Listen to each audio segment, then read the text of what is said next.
Bonjour à tous, ici votre journaliste sur l'Œil du Monde, en direct depuis notre antenne à 13h57 WAT ce mercredi 25 juin 2025. Avec moi virtuellement depuis Le Caire, nous plongeons dans l'analyse de la situation entre Israël et l'Iran, alors que la trêve fragile suscite des débats intenses. Donald Trump, que nous suivions récemment, s'active pour sauver cet accord de cessez-le-feu, accusant les deux parties de violation, tout en promettant de tout mettre en œuvre pour le préserver. Mais quel est l'état des lieux entre gains et pertes pour Israël et l'Iran? Quel changement cette guerre a-t-elle provoqué en leur sein?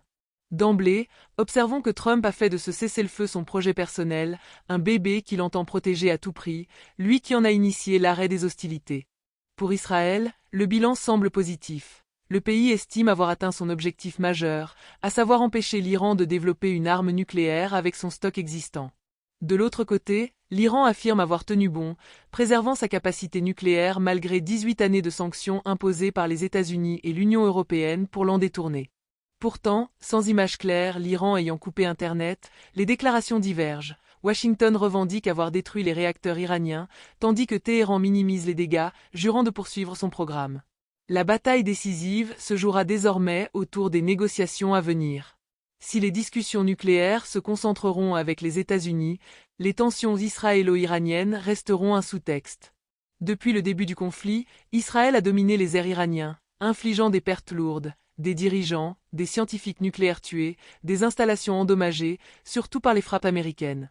Mais Israël a aussi payé le prix, avec des lacunes prouvées dans ses défenses aériennes, incapable d'arrêter les missiles hypersoniques iraniens malgré ses systèmes avancés comme le dôme de fer ou Arrow. Puis, pour la première fois, des sirènes ont retenti à Tel Aviv et Jérusalem, un choc psychologique pour une nation habituée à une armée invincible.